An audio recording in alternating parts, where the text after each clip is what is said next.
അധ്യായം 12. കീഴടക്കിയ രാജാക്കന്മാർ. ജോർദാന് കിഴക്ക് അർണോൻ താഴ്വര മുതൽ ഹെർമോൺ മല വരെയും കിഴക്ക് അരാബ മുഴുവനും ഇസ്രായേൽ ജനം ആക്രമിച്ച് കൈവശപ്പെടുത്തി.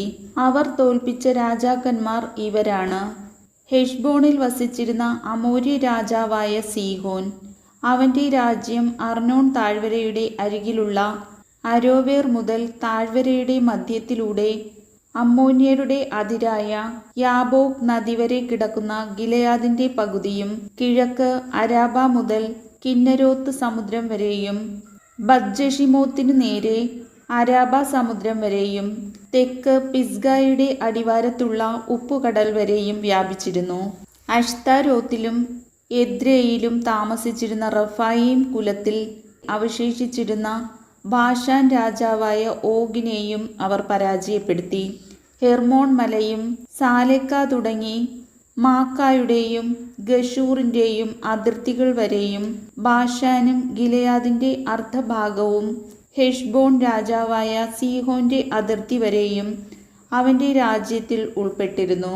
കർത്താവിൻ്റെ ദാസനായ മോശയും ഇസ്രായേൽ ജനവും അവരെ പരാജയപ്പെടുത്തി. മോശ അവരുടെ രാജ്യം റൂബൻ, ഗാദ് ഗോത്രങ്ങൾക്കും മനാസയുടെ അർദ്ധഗോത്രത്തിനും അവകാശമായി നൽകി. ജോർദാന് പടിഞ്ഞാറ് ലെബനോൻ താഴ്വരയിലുള്ള ബൽഗാദ് മുതൽ സെയീറിലേക്കുള്ള കയറ്റത്തിലെ ഹാലാക് മല വരെ ഉള്ള സ്ഥലത്ത് വെച്ച് ജോഷുവയും ഇസ്രായേൽ ജനവും പരാജയപ്പെടുത്തിയ രാജാക്കന്മാർ ഇവരാണ്. ജോഷുവ അവരുടെ നാട് ഇസ്രായേൽ ഗോത്രങ്ങൾക്ക് ഓഹരി പ്രകാരം നൽകി.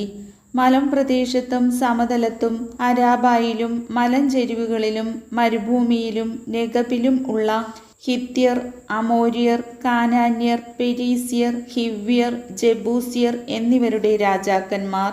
ജെറീക്കോ, ബെഥേലിന് സമീപമുള്ള ആയി, Jerusalem, Hebron, Jarmuth, Lachish, Eglon, Gezer, Debir, Geder, Hormah, Arad, Libnah, Adullam, Makkedah, Bethel, Tappuah, Hepher, Aphek, Lasharon, Madon, Hazor, Shimron, Meron, Achshaph, Taanach, Megiddo, Kedesh, കാർമെലിലെ യോക്നെയാം, നഫ്ദോറിലെ ദോർ, ഗലീലിയിലെ ഗോയിം, തിർസ എന്നിവിടങ്ങളിലെ രാജാക്കന്മാർ.